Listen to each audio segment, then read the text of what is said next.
You know, they say nobody wakes up in the, one morning and say, I want to become an addict. It's usually not all at once.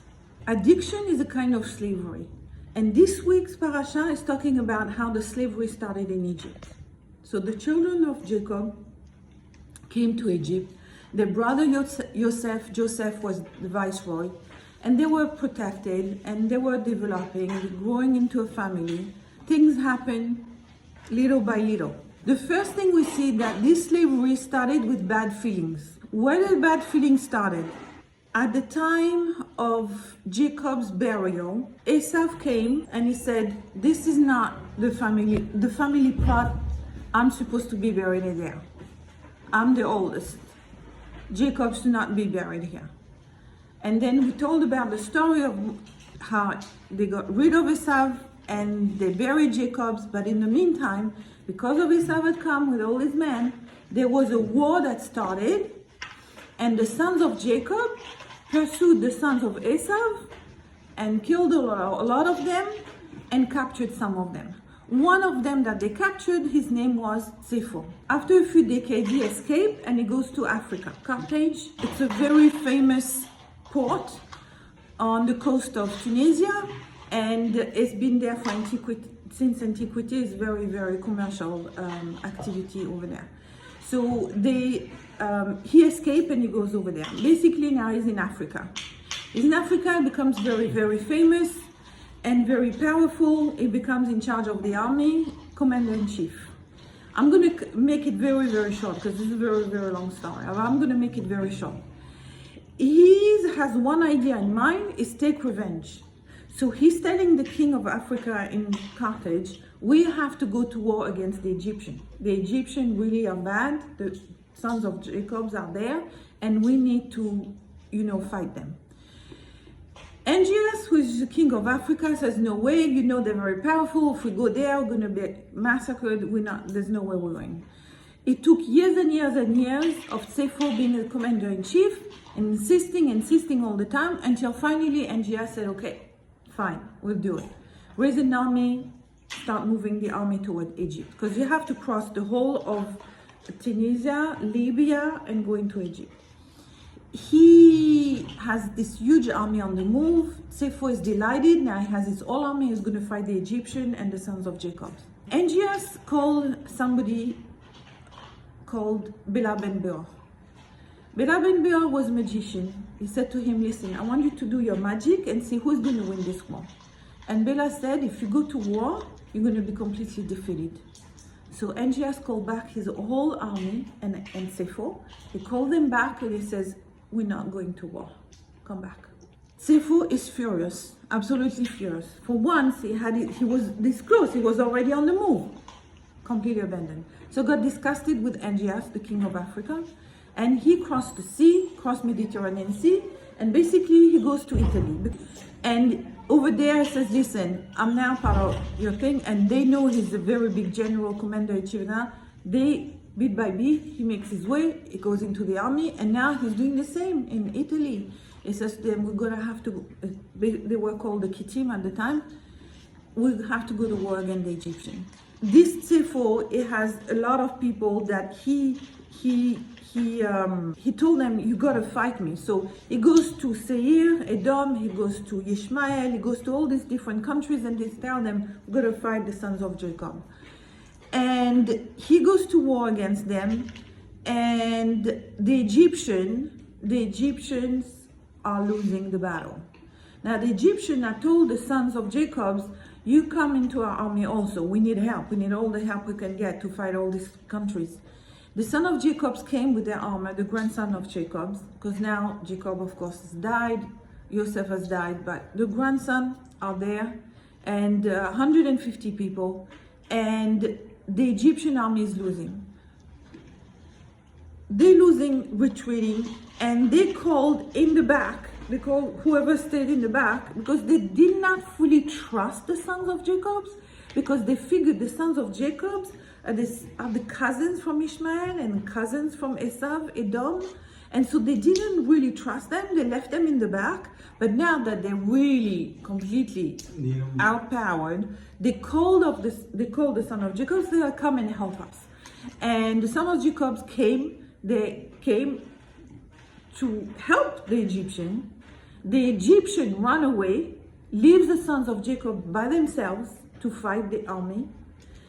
And the sons of Jacob, with miracles, they win the war, pursue the enemy. They come back. The Egyptians are taunting them.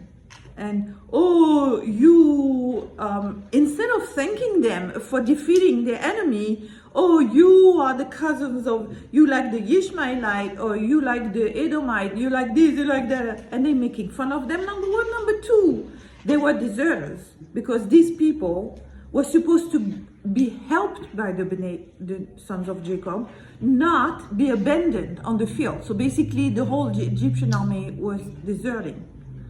So the Jewish people that were made fun and insulted like that, they killed the deserters and they went home. Instead of thanking them for saving them, what they did is make fun of them, and they left them, alone on the battlefield. It's bad enough that they left them alone, but then when you come back after being overpowered and you vanquish your enemy, you did such a great job, now you're being made fun and you deserters. So anyway, so they killed them. So now I want you to know one thing, that it started with bad feelings. The slavery started with bad feelings. Why? Because of the bad feelings the Egyptian had that some of their people got killed by the sons of Jacob, bad feeling develops. Bad feelings are at the root of addiction. They are the root of slavery. When you have this slavery start, what you see in the first book of the beginning of the book of Shemot, of Exodus, is that the Egyptians are saying, what if these people, the sons of Jacob, that are incredibly powerful on the battlefield, what if they turn against us one day? Because they did kill the deserters. So they started to have very bad feeling towards the Israelites. So now you have one reason for bad feelings, okay? We're gonna see how the slavery starts with bad feelings. And like I said, addiction is bad feelings. Addiction starts with bad feelings. Slavery starts with bad feelings. So now we have another kind of bad feelings. We have the book of Exodus starts that there was a new king that arose, and he didn't know Joseph, and he made decrees that were bad. So what are we talking about? There's two opinions in the Gemara, in the Talmud. One says there was a new king. As actually a new king arose, and that king, he was not from the dynasty of the Egyptian king. It was from a different city, different country maybe. He never saw Joseph. He came from very far away. It's not hereditary, like from, he's not part of the dynasty. He's a new king. And so he didn't know Joseph, but he had usurped the throne of Egypt by force. He'd taken it by force. And therefore, right now, all what matters is me and my ego. What counts is I now have the power, and whatever happens around me doesn't matter. Because the ego is the most important thing. So we have, number one, a bad feeling from these people that are not happy with what happened during the war. Number two, we have, according to the opinion that a new king arose, he's got bad feeling because all what matters is his ego. When people are not humble and their ego is not satisfied, so they go towards something that is going to satisfy them. He ignored the goodness that Joseph brought to the country. Hundreds of thousands of people, Egyptians, would have died if not for Joseph saving them from the famine. He totally doesn't care. All what matters is him and his power. Bad feeling and ego versus humility is another thing that brings slavery and addiction. Do you remember that when Joseph was brought to the king to interpret his dreams, he interpreted the dreams, and then Pharaoh said, how am I going to know that you said the truth? So Joseph said, I'm going to tell you as a sign that right now your wife is giving birth to a son. But it's a prophetic situation here. God is telling him what's going to happen. And he told that to Pharaoh, and sure enough, soon after somebody comes and said, your wife just gave birth to a son. That son that was born, years and years later, he is now the king of Egypt. He's very grateful to Joseph. He's understanding that his country is in one piece just because of what Joseph did. He knows that he was saved from starvation. He was very grateful. And his advisors told him, you gotta get rid of this Bnei Yaakov, these Ivrim, people that are on the other side. They eat meat, they're not like us, they're like foreigners. They don't worship our gods, they keep to themselves, whatever, and they are have different values. Egypt at the time was the biggest power in the world, but it was also the most immoral country. And very often, lack of moral value and power, unfortunately, go together. But in any case, the advisor said to him, you gotta do it. He said, no. What do you mean? This man was my mentor. This man was my teacher. He saved us. He taught me how to be a prince. He taught me how to be a king. I am not going to do that to his family. Basically, they voted 3 times against him and they impeached him. And he was taken out of his position. And he found himself like a regular person after being a king. And it was very hard for him. And he gave up. He listened to them. And he decreed whatever they wanted to decree. But in the meantime, he said, I'll do it. Because he couldn't stand being not king. But he had to drown his conscience. He did something bad. And so he had to do something to prove himself that he was right in doing it.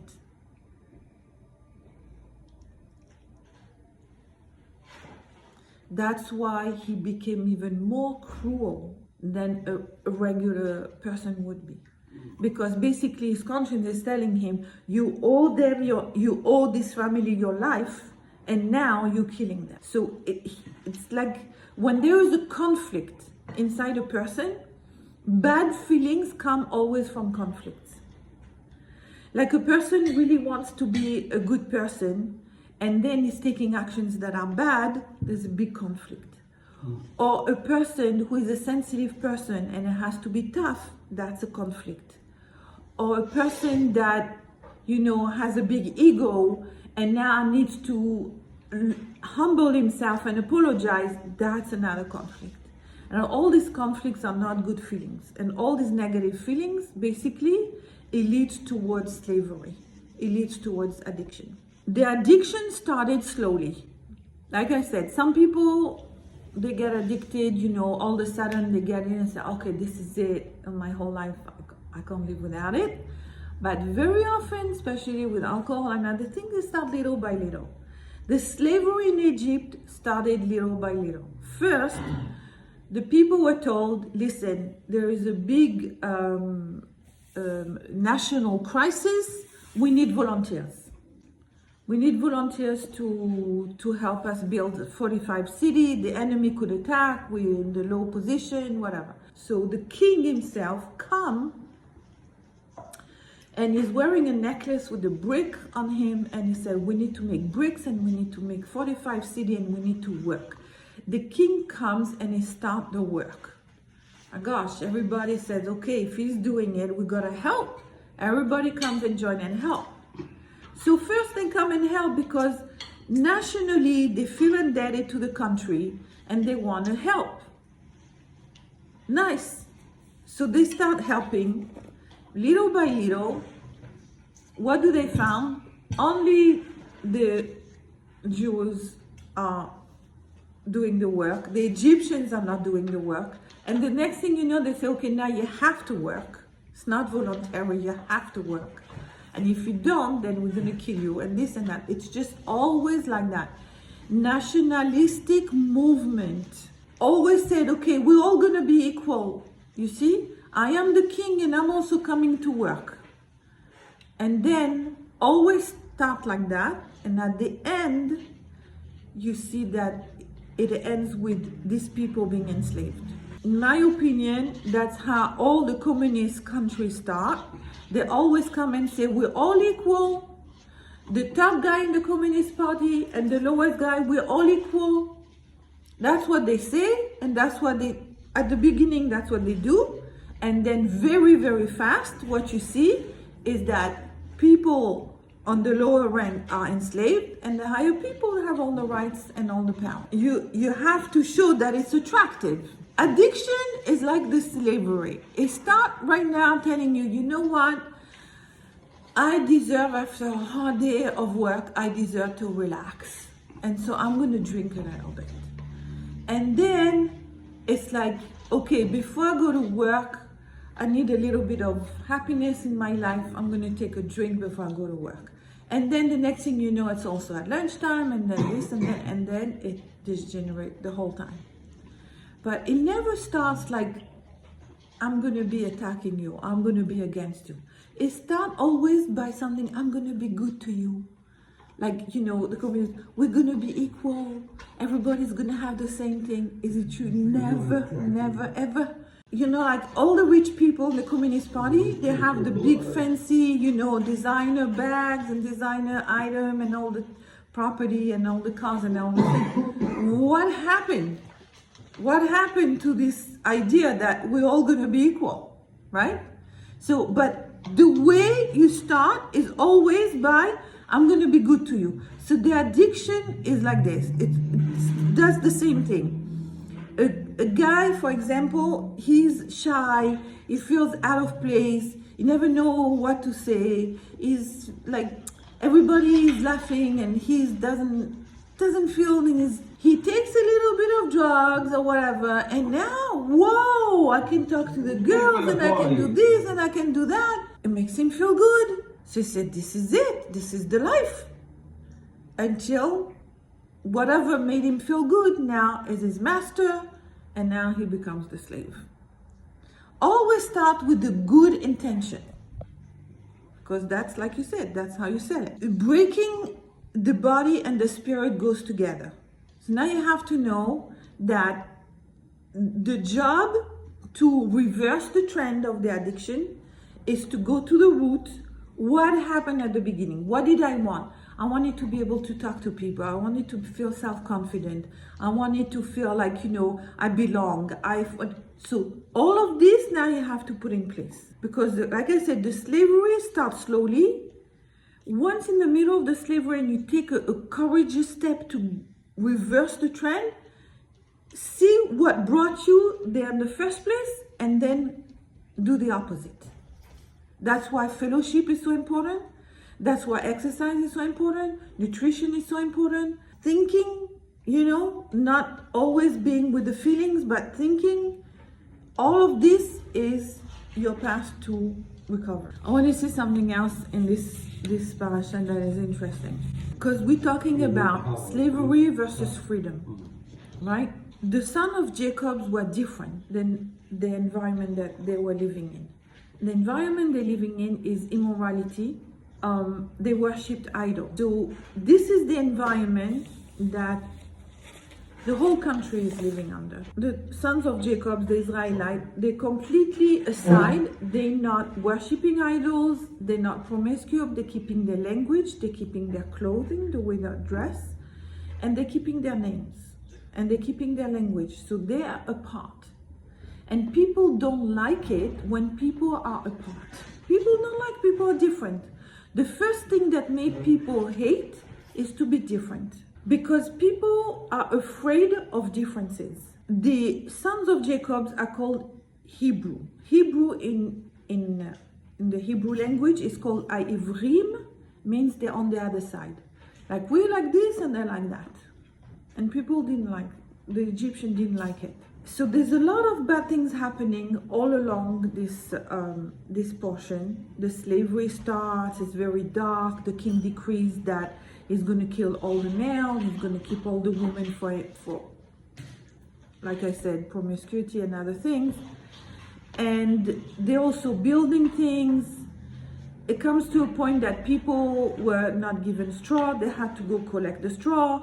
The Egyptians were forbidden to sell them straw, so they had to go in the marshes and very far away to go bring it. Meanwhile, they couldn't build the bricks that they needed to bring. They had quota to fulfill. It was a very, very bad thing. In the middle of all this, what we see is the birth of Moses. In Hebrew, we call him Moshe Rabbeinu, Moses our teacher. Moshe, when the king decreed that all the boys will be thrown into the Nile or killed, Moses' parents separated. We can't live together, because what you live together, then the child you have is being killed. We can't do that. So they didn't want to take a risk, and they said, okay, we separate. They separate. Comes along their daughter, who's three years old, 3 or 4, 5, I'm not sure.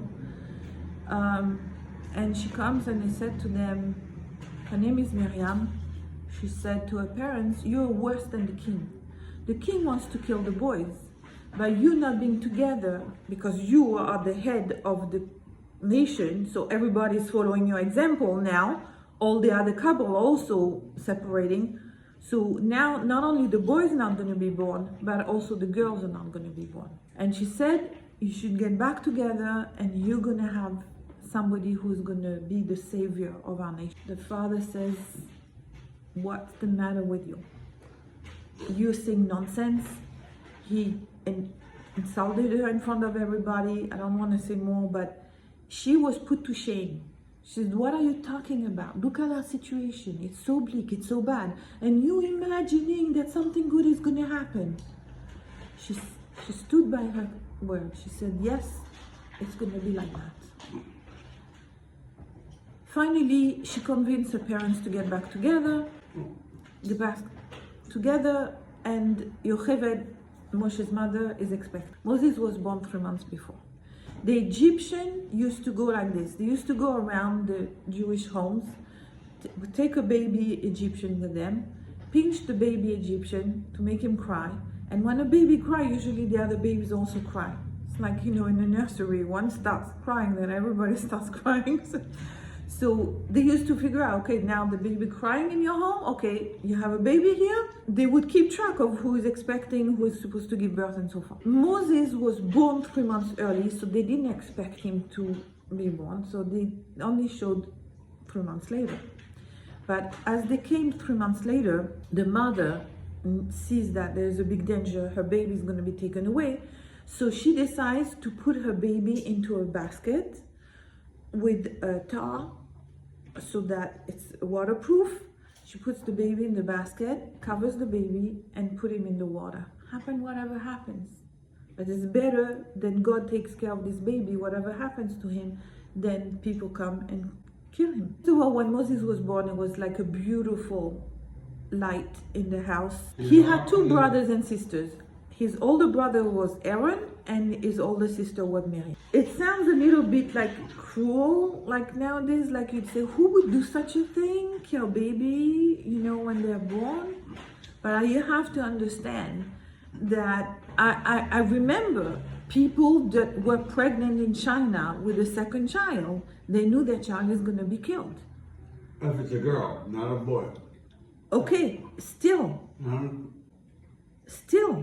No, I don't think it's... They had a one child law in China. It sounds to you like, wow, this is ancient Egypt. It's not, that was recent. Okay, so just China is one example. But I want you to think about United States. There's been a trend that they told people, they tell the girls, you can abort, you should abort, you should abort, you should do it, you should do it, you should do it. And it's free, and it's no risk, and this and that. What is that? Is that not killing people? Mm-hmm. It is. This is an old story that you kill babies. It's not such an old story. This was terrible, terrible time. People think these are old stories that the Egyptian killed the newborn. This is not such an old story. So Moses' mother take a risk. She says, I'll leave it in the hand of God. Who knows, maybe he'll be saved. So meanwhile, who is watching the baby? Who is watching the baby? Miriam. Why? Because she had prophesied that this baby will be the savior. She wants to know what's going to happen. So she follows the thing. She follows. She stays in the water behind the bulrushes. The sister had prophesied that this baby will be the savior. She wants to know what's going to happen. And she is now, by now she's about 5 years old. So she sees something, and this is what's happening. This is what she saw. She saw that there is a whole group of women, among them the daughter of the king. The daughter of the king called Bitya, and she is going to the river to wash herself. So the explanation is that she's washing herself from what? People didn't go to the Nile to wash themselves. They had baths, they had all kinds of things. She went to wash herself from the impurity of her father's house, who worshipped idol. She is called Bitya, and in Hebrew called Batya, which means the daughter of God. That was not her name. That's the name that we called her in the Bible, because God gave her that name, because she decided she's against immorality, she's against idolatry, she's against everything that is being practiced in the king's palace. And she's daughter of the king. And she's going against the environment, against every culture that she grew up with. And she is saying no to this, and she's defying her father, she's defying her culture. She goes and washes herself in the Nile. As she's doing this, she's in the water and she sees far away there's this basket, and she sees there's a baby in the basket. And she tries to reach the baby, and it's too far. And she tries and she tries and she tries. And it says in the verses, she sent Amata, her maid. Amata could be her maid, a hand servant, or could also be her arm. Amma it's like a cubit, like the length of an arm. She reaches out, she tries so much that people say a miracle happened, and she reached for that basket. What is the difference between her wanting it so badly it's great. and the miracle happens? Because when you want something so badly and you try so hard, at the end what happens? You get helped. You get a miracle. And this is what happened, the same thing in recovery. You try and you try and you try and you try. You get heavenly help. Because it's hard to fight this thing on your own. You need all the help you can get. But before you get that help, before you get that miracle, before you reach and it really happens, you have to want to try so hard. And you have to put all your effort into it. So anyway, so this baby, now he's 3 months old, and he's raised, she had pity on him. She knows a Jewish boy. She can tell, circumcised Jewish boy. She has pity on the baby, and she decides she's going to take this baby. Now, what she's taking a Jewish baby that her father said, we have to kill them, and she's taking him in the palace. She knew it was a Jewish baby. She knew perfectly. And not only she knew, but the king knew it. And he is raised in the king's palace. What else this little girl that is behind the bushes does? She comes to the daughter of the king and says, you know what? Because the baby was not nursing properly. She says, I know somebody who can nurse this baby. Oh, really? Okay, bring that person. She brings Yocheved, who is Moses' mother. She brings her own mother to nurse that baby. So this baby is like this, raised in the king's Paro's palace, nurtured, raised emotionally, physically by his own mother, Jewish mother, and taught by her. She, Batya, she saved the Savior. Moshe doesn't mean who's drawn out of the water. A lot of people say, I called him Moshe because he was saved from the water. No. Moshe means he is saving, not he's saved. It's not a passive tense. He saves. She, Bitya, saved. She called him a savior. She was a savior. She was a savior. She called him a savior. And he, because he was saved, he became a savior. Just like you see in the fellowship, once you figure out the system, how to get over the addiction, now you go and save someone else. It's not enough to be saved by someone. You got to become the one who saved others. Understand the system? So Moses in Hebrew is called Moshe, means he saves. Why does he save? Because he's been saved. Once you learn the system, you go and you teach it to someone else. What is the story of the Bill and I forgot Bob. the Bill and Bob. Bill and Bob? There's another They story. were together and they get together and they say, we need to get to help someone. This is how we get cured. We go help someone.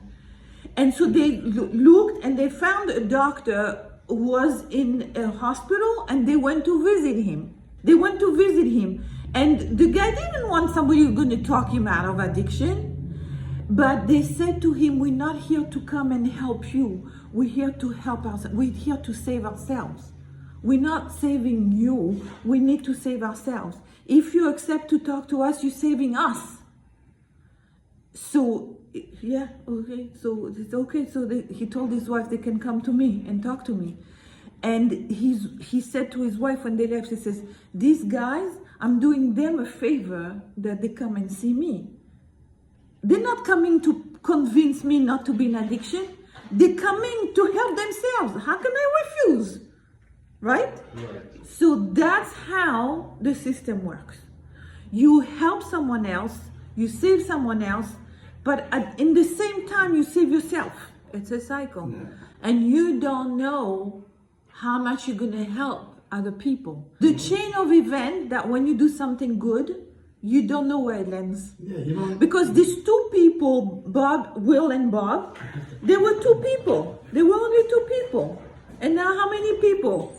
Hundreds of thousands of people in AA, right? But you start little. And this is how it works with chesed, with goodness. You start a little bit of something and it grows. That's it. You do your effort and God helps you. That's how the system works. So the thing is to go against the environment. Why do I say against the environment? Because there was a guy, he's a very good guy. He was very, very poor. He was with this girl and the little bit that they had, they share. Like, they share to buy food, they share to buy a hamburger because they didn't have any money and they had to share everything. They shared everything together and they were very, very close. She got pregnant. He said, I'm going to marry you. I'm not going to abandon you or whatever. You pregnant? I'm going to marry you. He marries her. They have a baby, this and that. And all of a sudden, something happened that from utter poverty, that they didn't have what to eat, literally, they had to share their food. From utter poverty, he becomes a rapper and he becomes super famous and he's on tour and he's, in the studio and enormous, amount of money all of a sudden. And he's on tour and in that culture, they do drugs and girls after every show and every concert. They go to this, have a lot of things going on. Mm-hmm. And he got addicted. His life went completely down. He lost his apartment, lost his child, he lost his wife.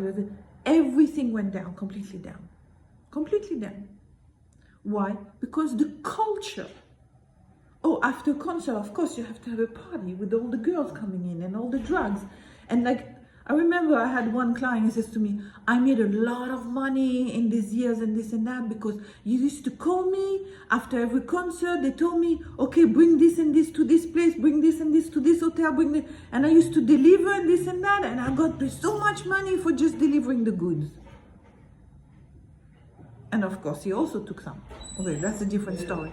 But when you are in that kind of culture, that the culture said you have to have a party and you have to have drugs and you have to have girls, Nice. what's going to happen? What I'm trying to say is that this girl, Bitya, she went against her culture.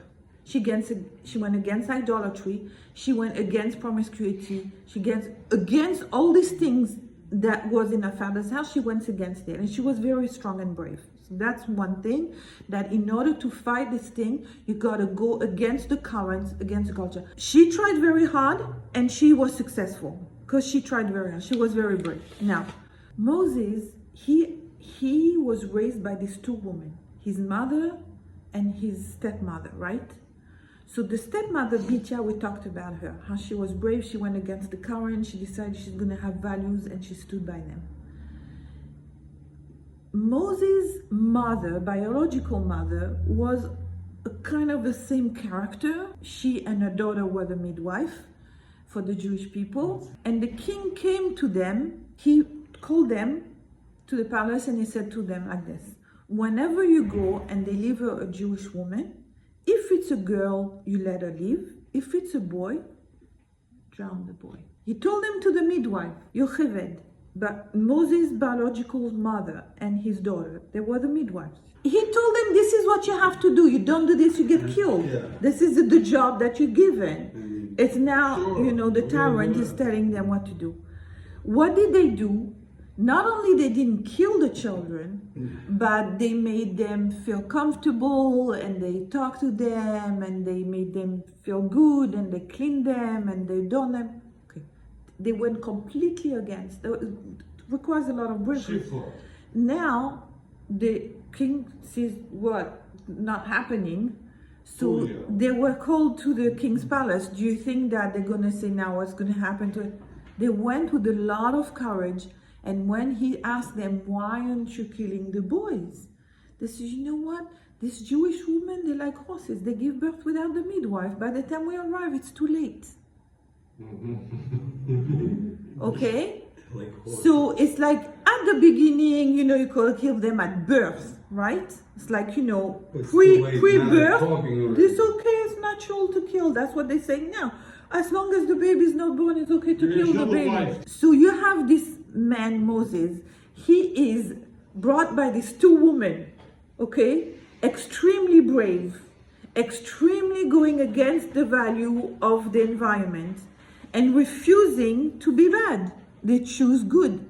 What does he do when he grows up? What does he do when he grows up? But he sees something wrong, and instead of being quiet, he says, oh, who cares? They're only he took action and he killed the Egyptian. Because of that, there was a price on his head. They put him to trial. They tried to kill him, and he had to run away.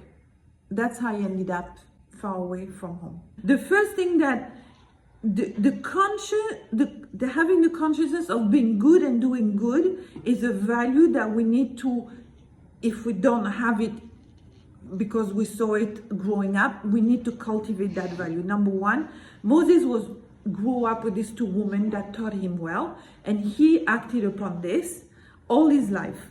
Action is what shows courage, because you can tell yourself, I don't want to do this, I don't want to do that, but if you don't take action on it, then it's not really nothing is going to change. So by you being here now, that you took action, and you being here, and you're following up, and you're doing your utmost, and you're staying, this is the action. This is the proof that something is changing, the action. And so action is what shows courage. For example, somebody needs to make amends. So do we have any kind of pleasure calling someone and say, you know what, I was totally wrong, I'm so sorry. Let's say a husband was in addiction and beat his wife. Does it feel good? He said, I'm sorry, I beat you up. No, it doesn't feel good. But if the person does that, he takes action, or apologizes to the parents, or whatever, the family, or the children. Very often it's the children that grew up without a father. That was definitely, and apologizing, say, I'm so sorry, I know it was bad, whatever.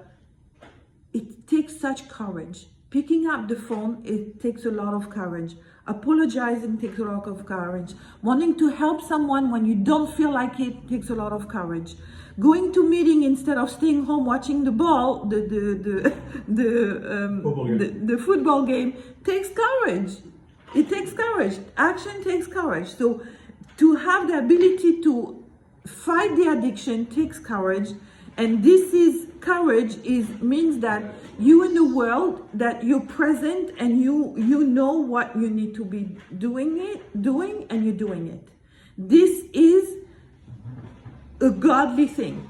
This is a divine thing. When you fight the addiction, this is a divine mission. And God resides where a human being refuses to go along with the bad stuff. That is where God resides. The refusal to go along with the addiction. Mama,